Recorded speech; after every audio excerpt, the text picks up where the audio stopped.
Vou levantar-me, vou ao meu pai e lhe direi: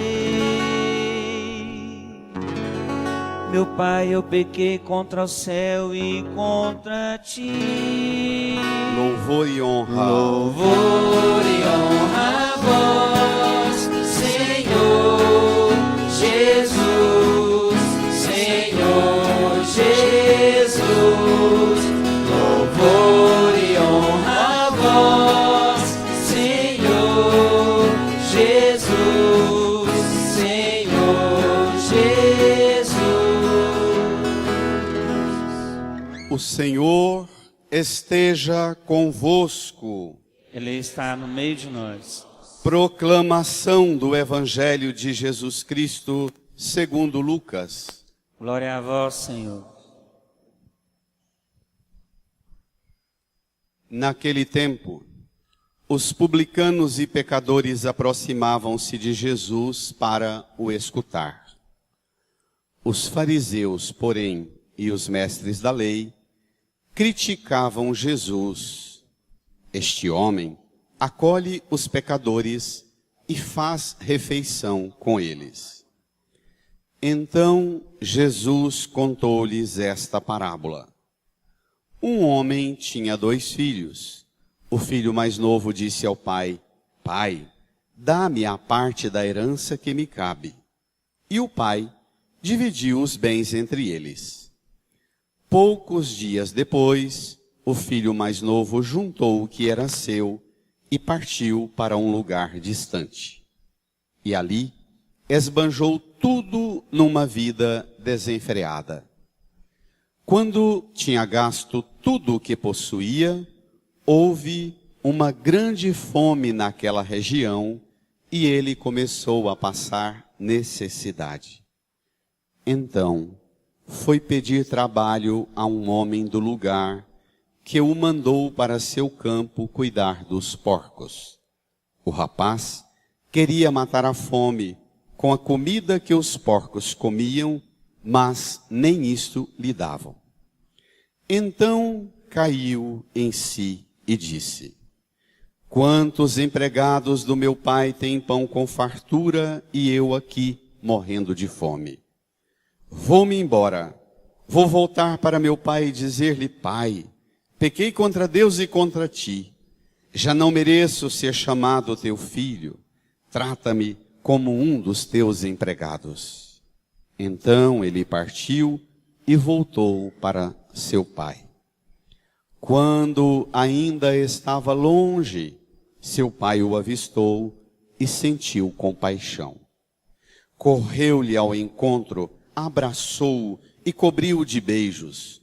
O filho então lhe disse: Pai, pequei contra Deus e contra ti, já não mereço ser chamado teu filho. Mas o pai disse aos empregados: Trazei depressa a melhor túnica para vestir meu filho e colocai um anel no seu dedo e sandália nos pés. Trazei um novilho gordo e matai-o. Vamos fazer um banquete, porque este meu filho estava morto e tornou a viver. Estava perdido e foi encontrado.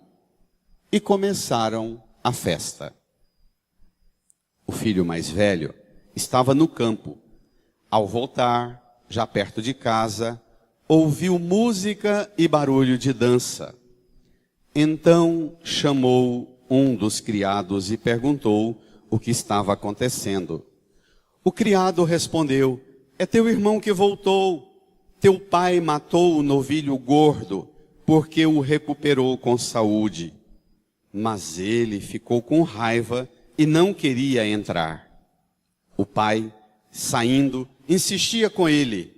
Ele, porém, respondeu ao pai: Eu trabalho para ti há tantos anos. Jamais desobedeci a qualquer ordem tua.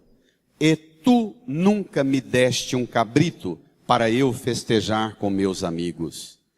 Quando chegou esse teu filho, que esbanjou teus bens com prostitutas, matas para ele o novilho cevado. Então o pai lhe disse: Filho, tu estás sempre comigo, e tudo o que é meu é teu. Mas era preciso festejar e alegrar-nos, porque este teu irmão estava morto e tornou a viver, estava perdido e foi encontrado. Palavra da salvação. Glória a vós, Senhor. Louvor e honra a vós, Senhor Jesus, Senhor Jesus. Louvor e honra a vós, Senhor Jesus, Senhor Jesus. Sentados, no silêncio, no íntimo do nosso coração, rezemos pedindo ao Espírito Santo que venha em nosso auxílio e nos faça compreender tudo o que essa palavra hoje nos oferece. Rezemos.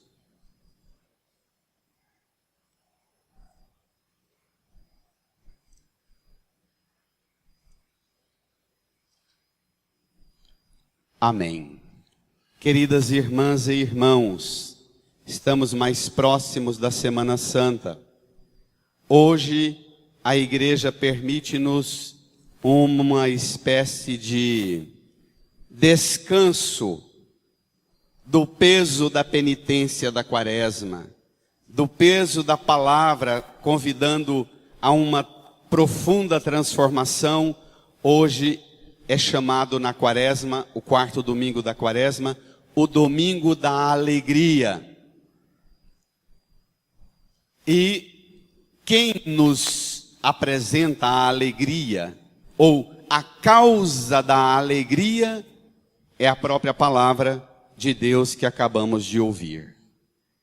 Esse texto, a primeira leitura, o Salmo, a segunda leitura, e particularmente o Evangelho, apresenta para nós Deus como fonte da nossa alegria. Aquele que dá para a gente a graça de trabalhar numa terra e não mais depender de cesta básica que cai do céu, o maná não chove mais, mas colher os grãos que nós mesmos plantamos na primeira leitura. Isso é tão bonito. Isso é muito importante. Tem gente que acha que o ápice da bênção é o maná. Não, o maná é para te ajudar a criar condições para você trabalhar, para você colher o seu grão e torrar o seu grão e comer o seu pão. Esse é o ápice. Deus que é suave, como cantamos no Salmo. Deus que é bom e é suave. Deus que põe em nós uma palavra, uma força, uma obra de reconciliação. Nos reconcilia com Ele em Jesus, na segunda leitura, e que transforma cada um de nós, cada uma, em embaixadores de Cristo. Especialmente dentro da nossa casa. Vamos ao Evangelho. Tome comigo. Evangelho de Lucas, capítulo 15, versículo do 1 ao 3, versículo do 11 ao 32. Para não ser muito pesado, eu dividi esse texto em 5 partes. Assim a gente vai pelos blocos e vou fazendo as intervenções, ajudando os irmãos e irmãs na aplicação dessa palavra em nossas vidas. A primeira coisa é que uma tarefa para casa. Peço insistentemente que seu exercício espiritual dessa semana seja pegar o capítulo 15 do Evangelho de Lucas e lê-lo todo. Aqui nós lemos a introdução do capítulo 15 e depois saltamos para o final, a parábola do Pai misericordioso e os 2 filhos. Mas dentro do capítulo 15 tem 2 parábolas importantíssimas. Para a gente entender, é preciso ler. eu apenas recordo, porque são dois textos familiares a todos nós. Jesus sofre uma intervenção no trabalho dele de pregador, de mestre ensinando, recebe uma intervenção e ele corrige os que intervêm no seu trabalho contando 3 parábolas. Vamos à introdução e aí eu recordo as 2 parábolas que não estão no texto. Vamos lá.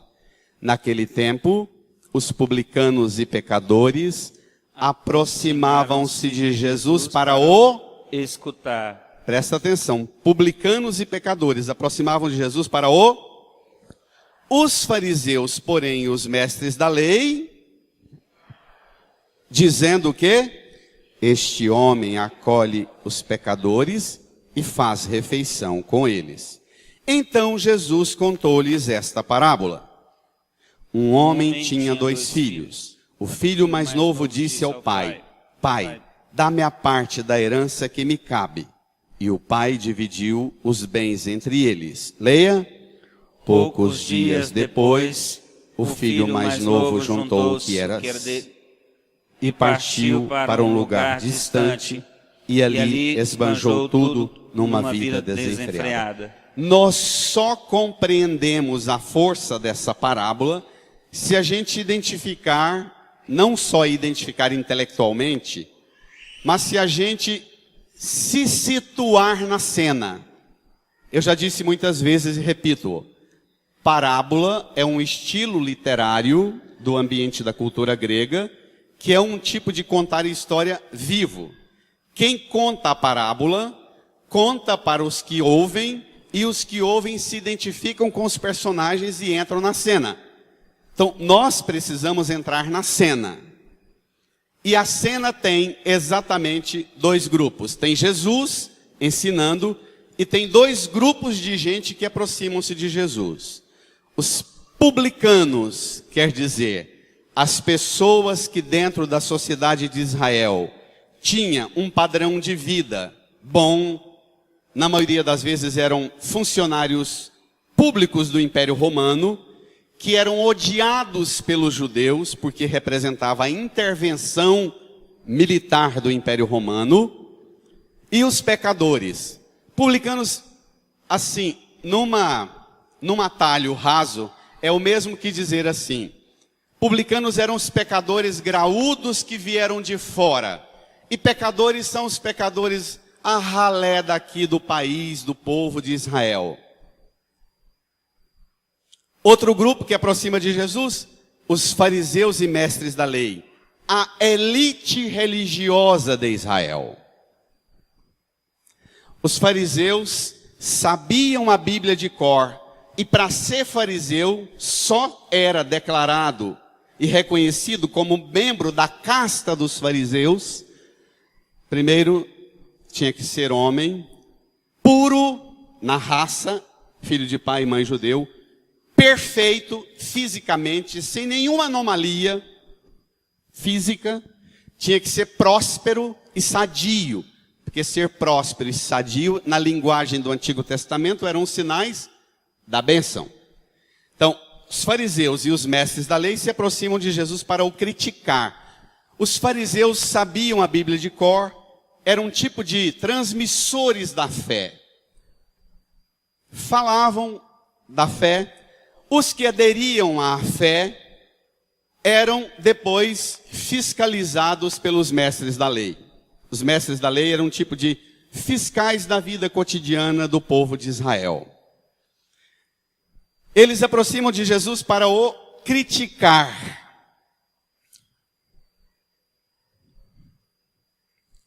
Você pode pensar, Jesus não está bem na fita.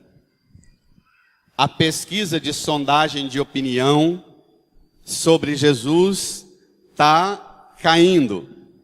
Está aumentando o grupo que o rejeita.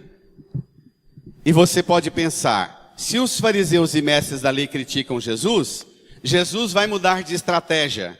Ele vai baratear o discurso dele, vai diminuir a força do discurso dele para ser simpático. Porque essa é a meta da sondagem de opinião pública, não é? fala o que é agradável aos interlocutores, que eles votarão em você, aprovarão você. Aqui é o contrário, eles criticam Jesus, e Jesus conta uma historinha, ao invés de baratear a sua pregação, Jesus faz Você pode, a partir de hoje, começar a pensar na cena. Os fariseus vão sair depois dessa pregação de Jesus decididos. A gente veio para criticar o cara para ver se ele muda. Mas nossa estratégia tem que mudar. A gente tem que encaminhar para matá-lo, para calá-lo. Ele não vai. Com esse nível, ele não vai mudar de opinião. Então, primeira coisa, a história que Jesus conta é para você situar se você faz parte do grupo dos que escutam Jesus e criticam-o, ou dos que aproximam de Jesus e escutam-o para ter a sua vida transformada. Você precisa se posicionar.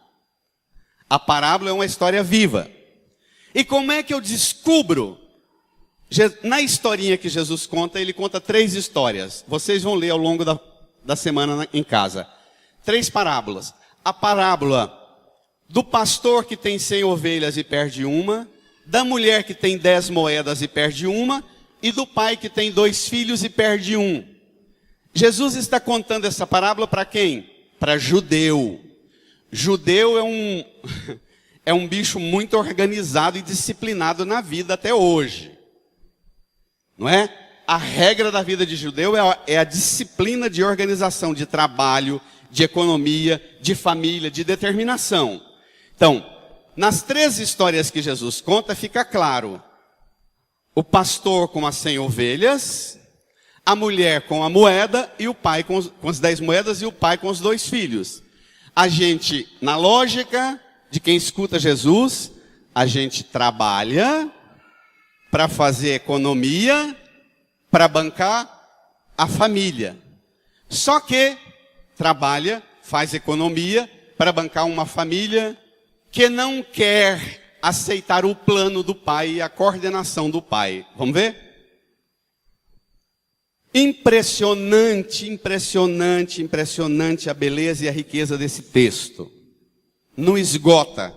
Eu te peço, não deixe essa semana de ler muitas vezes o capítulo 15 de Lucas.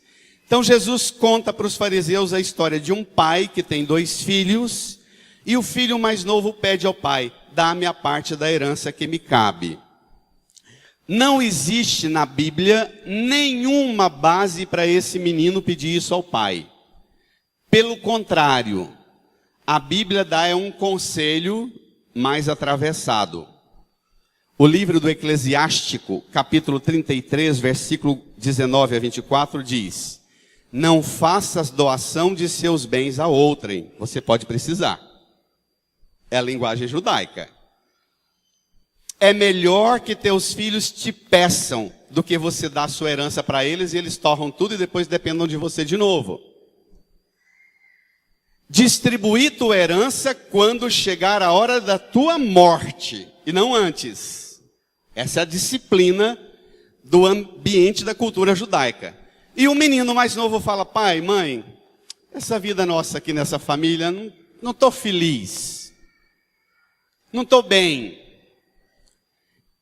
E pai, hoje em dia, se mata, se arrebenta para ver filho bem.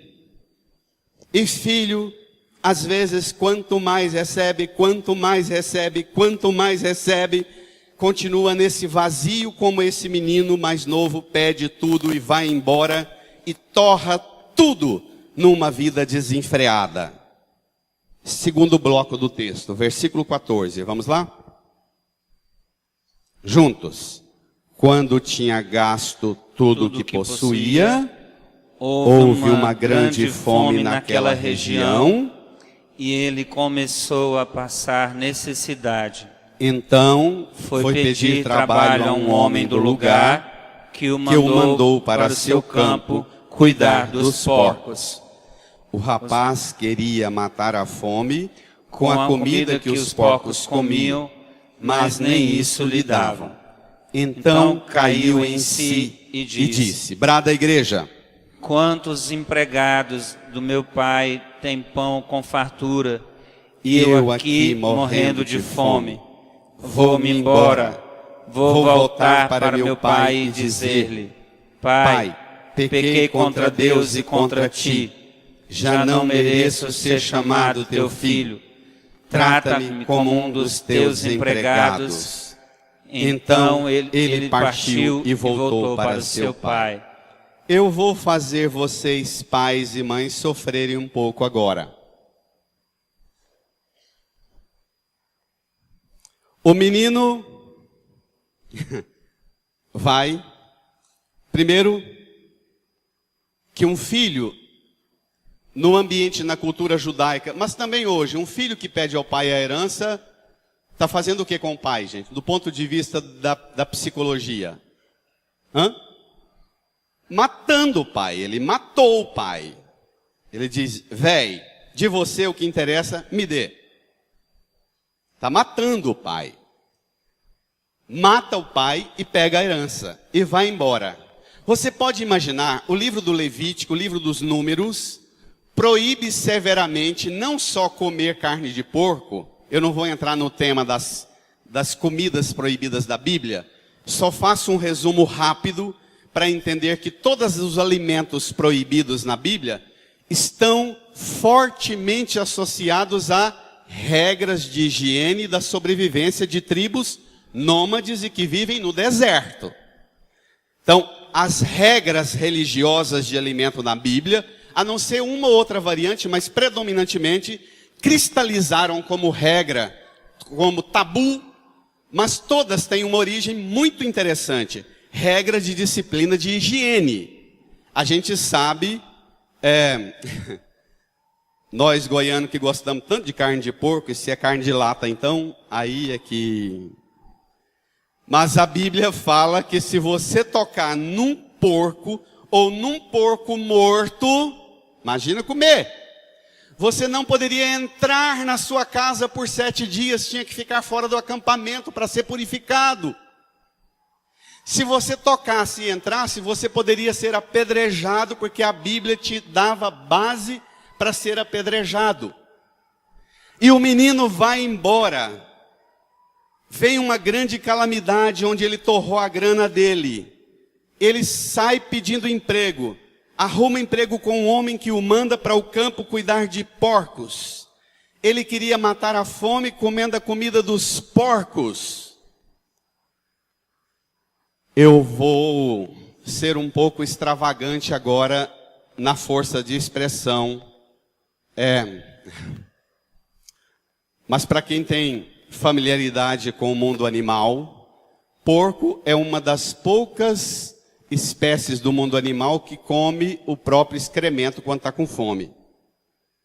Porco, se passar de hora de comer, ele fuça as fezes dele, come. Tanto é que porco é um dos mais importantes animais de transmissão das doenças, porque ele tem uma capacidade enorme de criar um ciclo intenso de reprodução das verminoses, não é? Ele, no Brasil dos anos 60, era uma das maiores causas da verminose de nós, menino criado na roça, que criava porco solto na maioria das vezes, não é?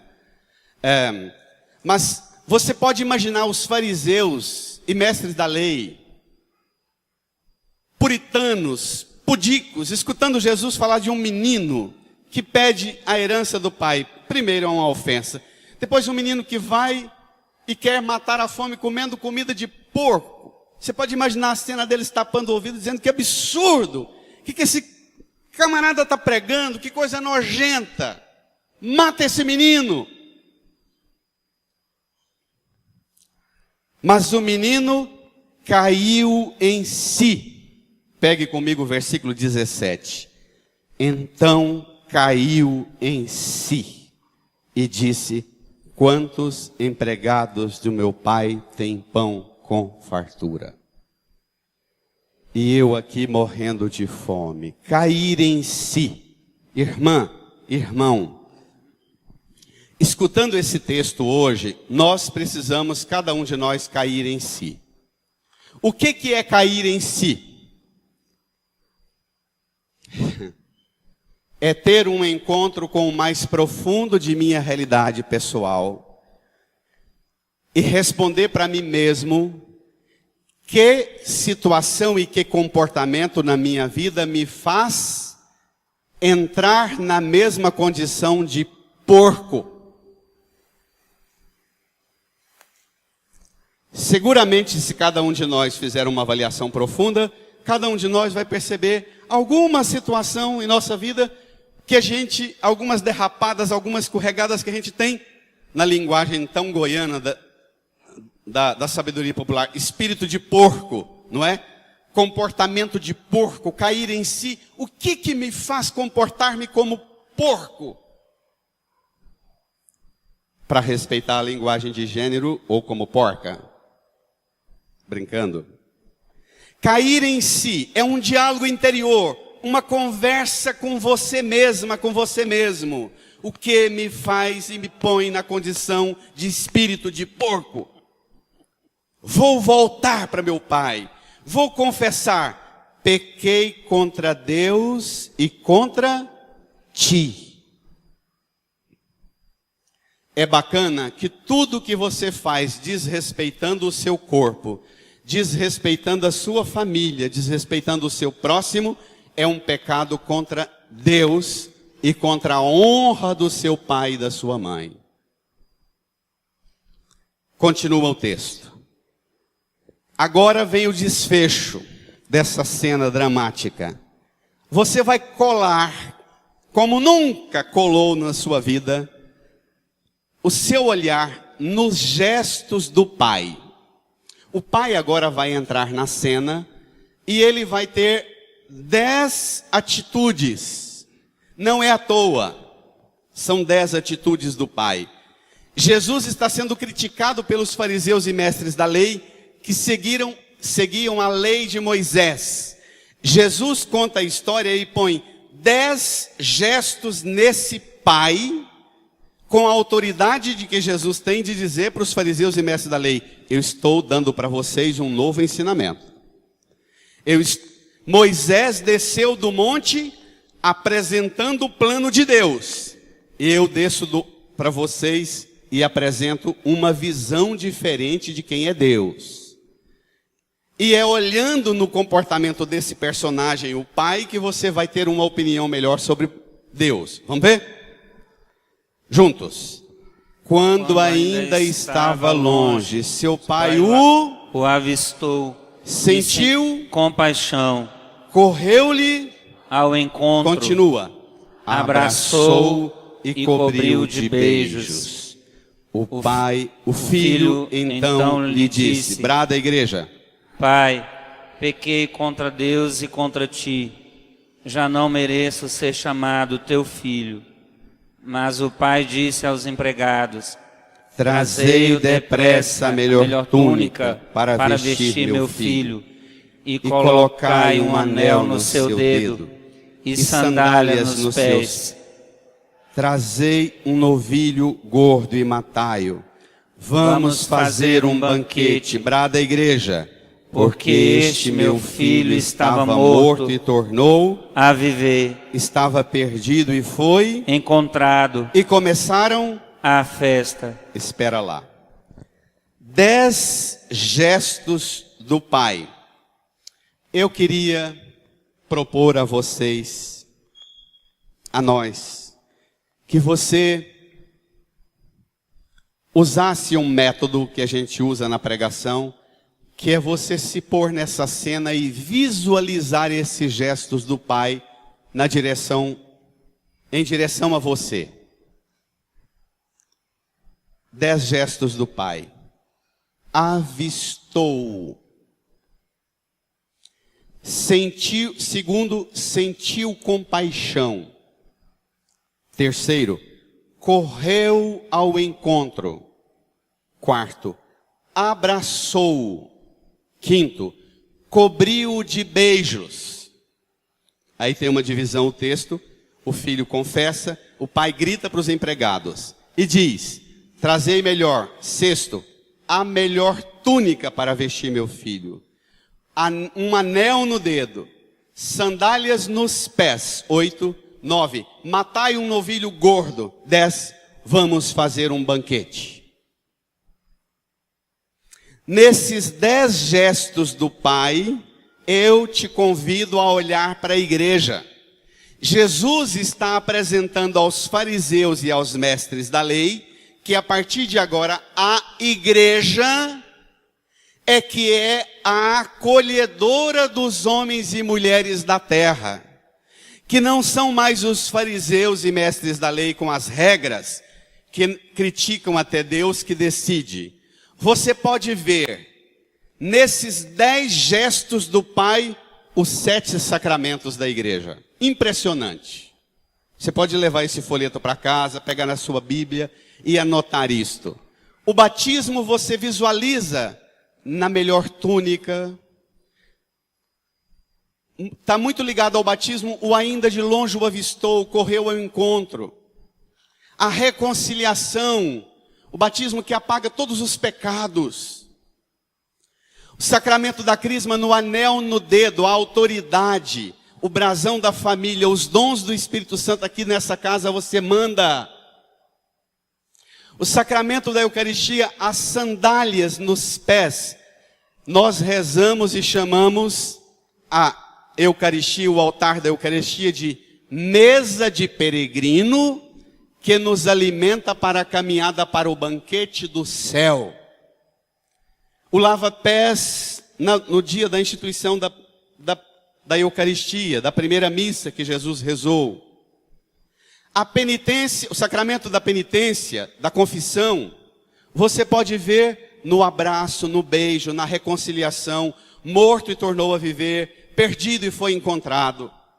O sacramento do matrimônio você pode ver na cena da casa, dos filhos, os bens, a espera, a festa, o banquete, mas também na mãe que está lá trabalhando e nem aparece a mulher. Você pode ver o sacramento da ordem na autoridade desse pai. O pai que manda os servos dizer: tragam correndo as indumentárias para o menino, mata e prepara o banquete. Lembra muito o sacramento da ordem.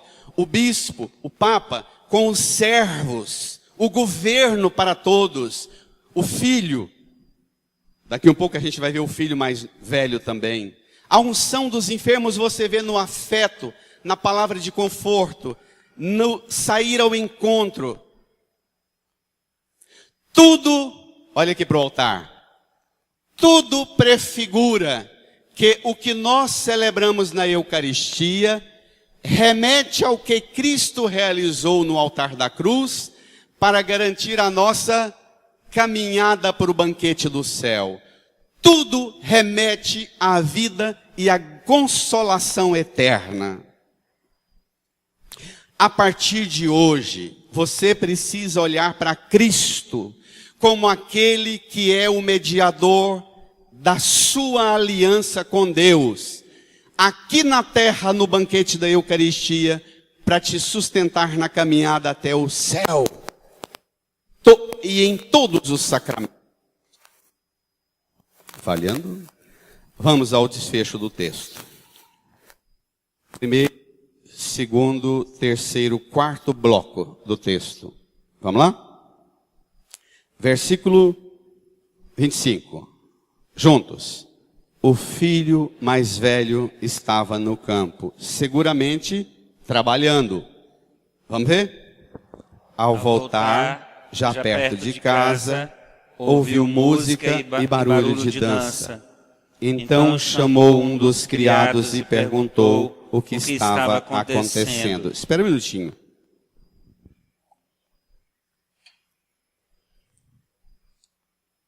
Eu não tinha pensado nisso não, mas agora na proclamação do texto é que me veio. As famílias da classe média têm muito essa realidade de membros da família que conversam um com o outro através dos empregados. Filho que tem mais liberdade de contar para o empregado as coisas que passa com ele do que para o pai e a mãe. Isso existe? Esposa que conta mais a vida dela para o empregado, esposo que conta mais a vida para o empregado do que para o membro da família. Presta atenção nessa cena, presta atenção nesse detalhe.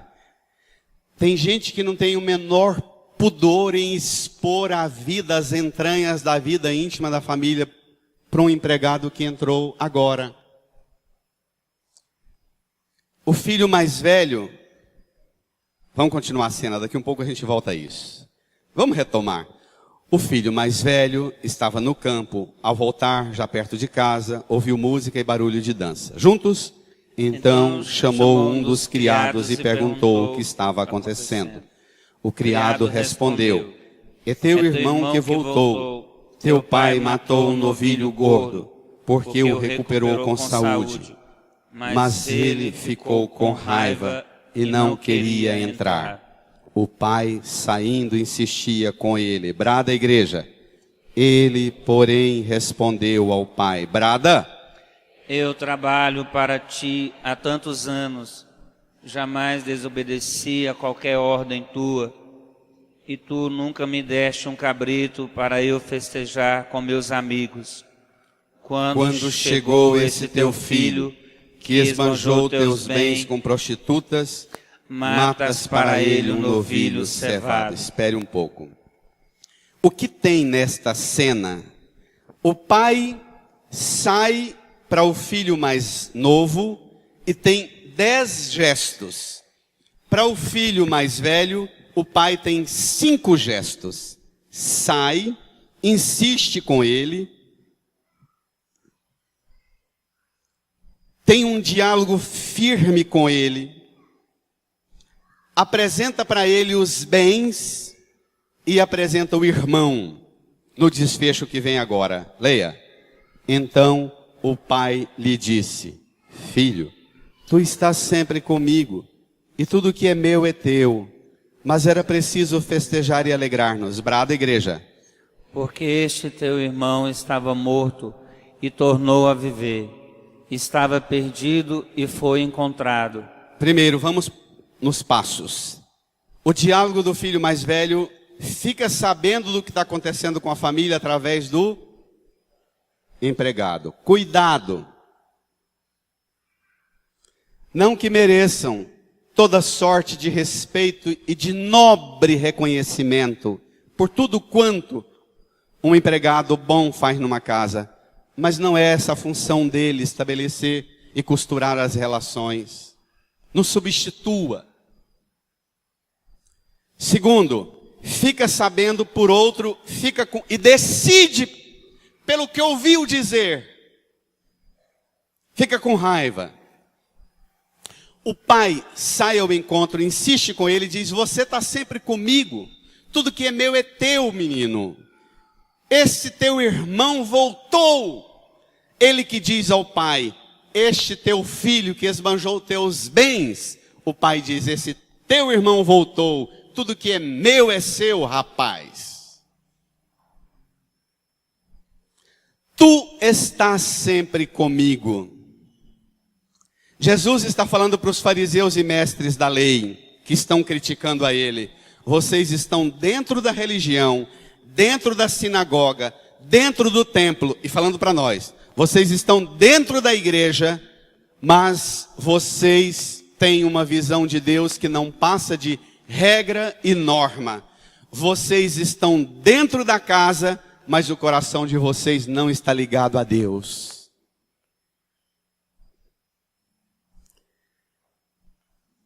Tem família que se comporta como empresa. É uma tragédia.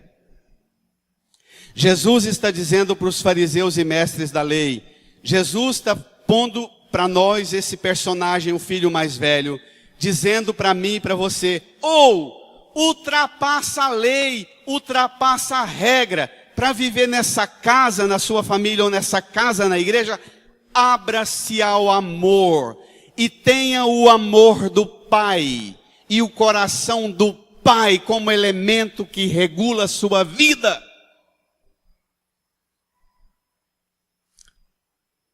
Nós sabemos a tragédia que é uma pessoa quando ela transforma a religião numa fachada para camuflar um monte de neurose e desequilíbrio, inclusive de perversos comportamentos. Isso existe? Sabemos a tragédia que é a religião usada para escamotear, para dissimular, para camuflar coisas que nós queremos esconder através de um comportamento pseudo-religioso. Jesus está dizendo, se você quer Deus, abra-se ao coração de Deus.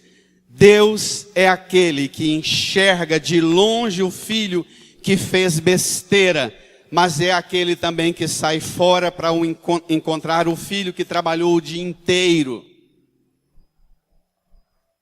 Hoje de manhã uma senhora falou assim, padre, até uma altura da missa eu me senti o filho mais novo, depois eu me senti o filho mais velho. Eu falei, pois é, a gente precisa mesmo sentir assim, o filho mais novo, tanto nas besteiras que faz, quanto na coragem de encontrar-se de novo. O filho mais velho na coragem de voltar para casa, ter um diálogo pesado com o pai, mas ceder e entrar para dentro da casa. Mas nós precisamos encontrar em nós os três, precisamos encontrar também o pai, atitudes do pai em nós. Nós precisamos ter a misericórdia do pai em nós. De certa forma, esses três personagens são a síntese do que é Deus e do que é cada pessoa que é criada à imagem e semelhança de Deus. Você que é pai e mãe, sabe do quanto é difícil lidar com um filho que é rigoroso no que faz e cobra demais e só vê rigor o tempo inteiro. Mas o quanto é difícil lidar também com um filho relaxado, que acha que o dinheiro que vem não tem nenhuma gota de suor derramada para... Você sabe do quanto é difícil lidar com um filho que, embora fazendo tudo certo, eu conheço várias famílias que têm uma filha, um filho que assume tudo para cuidar do pai e da mãe, mas são extremamente autoritários, mandões, igual esse menino aqui. O pai faz tudo para o pai e a mãe, cuida de tudo, socorre mesmo, mas o pai e a mãe andam no cabresto curto deles. Isso existe? Então, cuidado com aquilo que eu me delego e me autorizo. A partir das minhas atitudes, eu crio sobre mim uma imagem que não é a verdade do que eu devo ser. O que eu devo ser? Um filho sem juízo, que fez besteira, que volta, arrepende, vai trabalhar o dia inteiro? Ou um filho que trabalhou o dia inteiro, mas volta para casa com humildade, não querendo tomar o lugar do pai dentro de casa? Não destitui a autoridade do pai e da mãe. Pelo contrário, o suor que eu derramei no campo é honra de tudo quanto eu recebi do meu pai e da minha mãe. Irmã, irmão, hoje o Senhor te convida a ter coragem também de cair em si.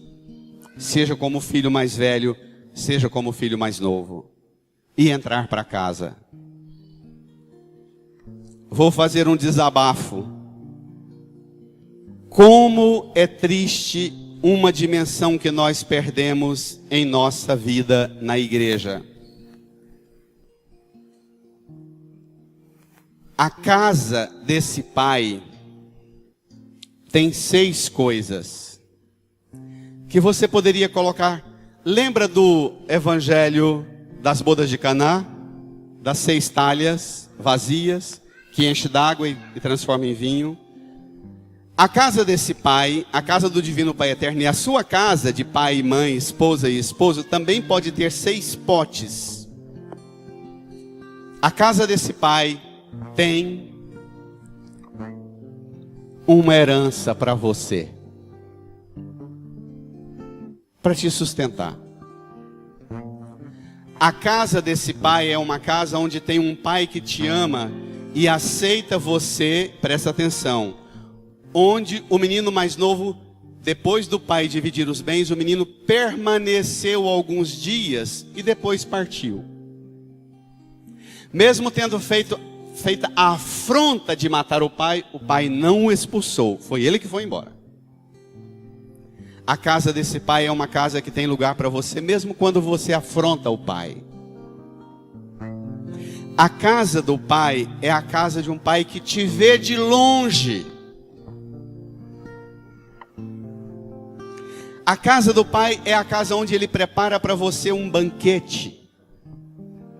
É a casa onde tem um barulho de festa, de música, de dança.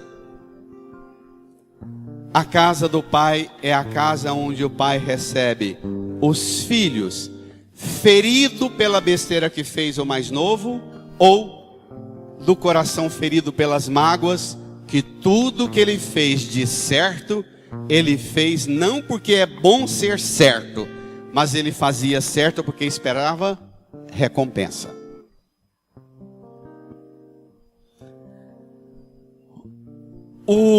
O ponto de estrangulamento da ética, vamos falar do Brasil para não entrar na polêmica do mundo. Qual é o ponto de estrangulamento da ética hoje, na política, na economia, na fé, na moral pessoal, na família? É que nós não somos bons porque é bom ser bom, correto porque é bom ser correto. Tudo é feito na expectativa de ganhar um cabrito para eu matar e fazer um churrasco com os meus amigos. Tudo que faz de certo é esperando acumular crédito com esse pai. Uma hora meu pai me premia. Isso existe? E esse é o lixo da ética que corrói-nos. Mas eu queria propor a você que a sua casa e que a igreja pudesse ser para você o lugar onde você experimenta um Deus que te vê de longe, que corre ao seu encontro. A igreja e a sua casa, quem sabe a sua casa, pudesse ser um lugar onde seus filhos escutam música e barulho de dança. Pensa, a delícia que é voltar para essa casa, depois de um dia de trabalhar pesado no campo, chegar numa casa que tem barulho de música e de dança, tem banquete. Irmã, irmão, põe-se na presença do Senhor e peça para Ele abrir seu coração a esse amor. Peça ao Divino Pai Eterno que ensine você a ser filha, filho, com o coração de pai. Que a maior herança que você receba de Deus seja o coração amoroso do Pai Eterno. Seja esta a herança. Os gestos de reconciliação. Incline a sua cabeça. Faça um exercício mental agora. Se você se considera aquele filho mais velho, que trabalha, batalha, faz tudo, e as coisas não ficam como você quer, ou se você se identifica com aquele filho mais novo, que faz tanta besteira na vida, mas põe-se no lugar de um desses filhos, ou quem sabe você dá conta de fazer a síntese dos dois em você, mas volte para Deus, volte para o Pai, e reencontre Deus na sua vida e tenha um diálogo com Ele agora.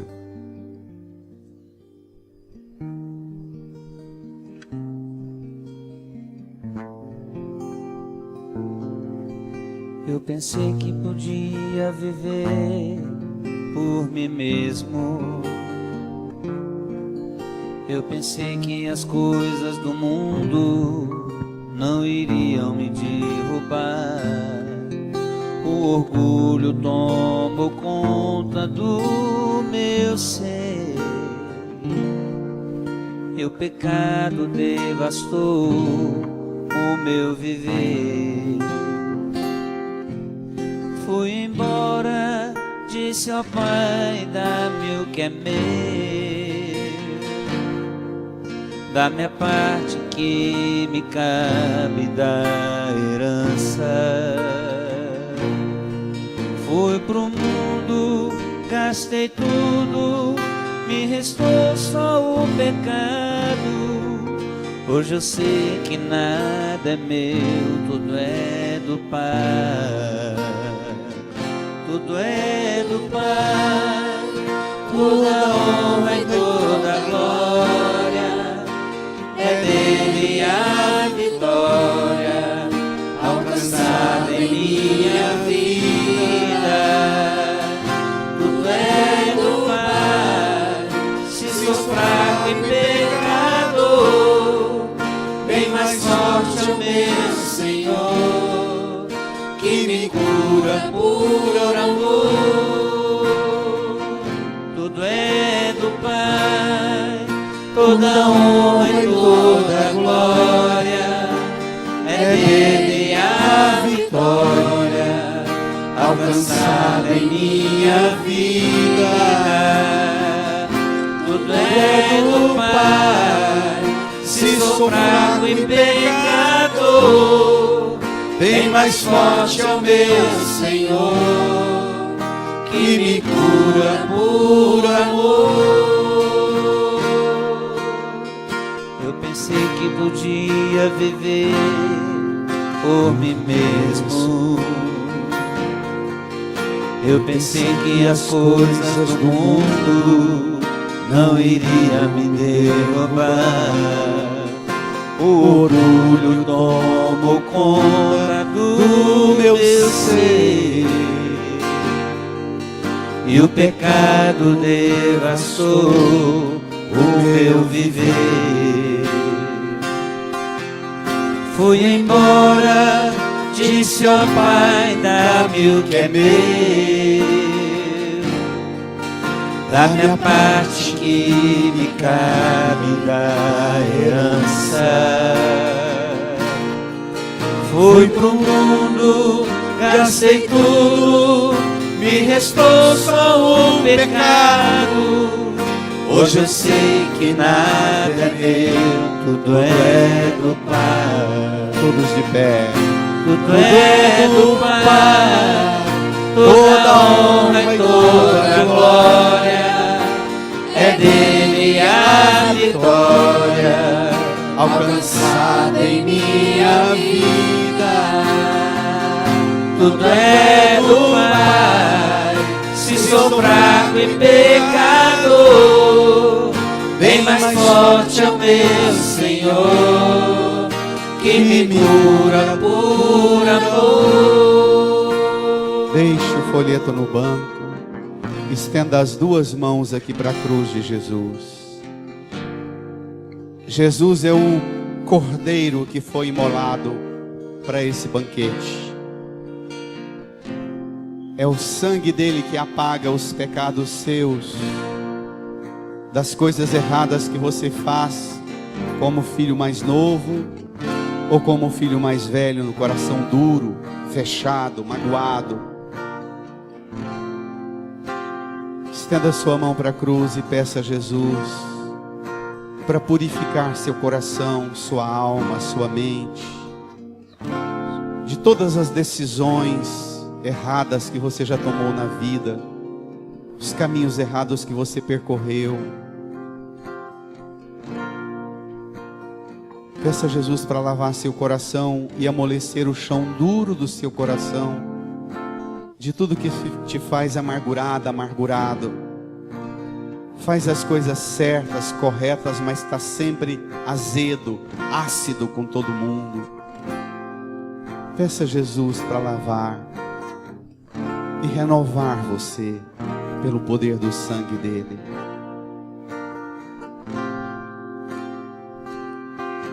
Reze comigo, Jesus. Jesus, O Senhor é o cordeiro imolado. o Senhor é o cordeiro imolado Para o banquete da reconciliação. para o banquete da reconciliação. Eu estou aqui. Eu estou aqui. Eu sou Eu sou hoje Hoje, o filho que volta para o Pai, volta do campo, dos meus trabalhos, das minhas lutas, das minhas feridas, das minhas expectativas frustradas, como filho mais velho. Mas eu também volto, como filho mais novo, marcado pelos chiqueiros onde eu andei, pela lama por onde passei, na degradação do mundo, Jesus, pelo seu sangue, eu te peço, Senhor, restaura em mim a imagem, a dignidade de filho de Deus. É isso que o Senhor veio fazer. Devolver a mim a identidade, a imagem do Filho de Deus. Põe a mão no seu coração e acolha Jesus, te lavando, te purificando de tudo quanto tirou de você a imagem que o Pai quer ter em você. A imagem de uma filha, de um filho bom, correto, ou que quando cai e erra, volta com humildade, como o filho mais novo. Volta querendo reconciliar com o Pai. Acolha essa reconciliação.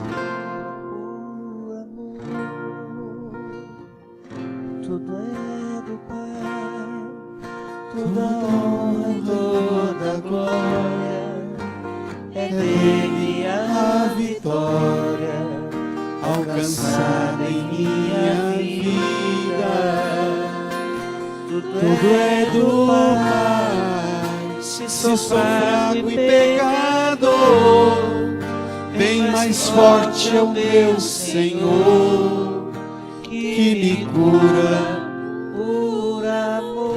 Levante a sua mão para o céu e se lembre agora de todas as pessoas que já feriram você, machucaram você, e todas as pessoas que você já feriu, já machucou, com palavras, gestos, omissões. Se lembre delas. Talvez algumas até já morreram, mas se lembre delas. E peça para Jesus operar a sua reconciliação com essas pessoas que te ofenderam ou que você ofendeu. Peça a Jesus que você quer zerar e não carregar mais nada das marcas de suas fraquezas, de sua história, como o filho mais velho ou o filho mais novo. Peça a Jesus para zerar o peso de suas lembranças, de sua memória, de seus gestos. Diga: Jesus, eu ofereço perdão a quem me ofendeu, e eu recebo o perdão, e ofereço perdão a quem eu ofendi. Eu ofereço a reconciliação. E recebo a reconciliação. De quem eu ofendi. E de quem me ofendeu. Jesus, dá-me a paz. De uma pessoa reconciliada. Agora. Põe a mão no coração e receba essa reconciliação de Jesus com a sua história, com o seu passado, com a sua vida. Zere. Tudo é do Pai.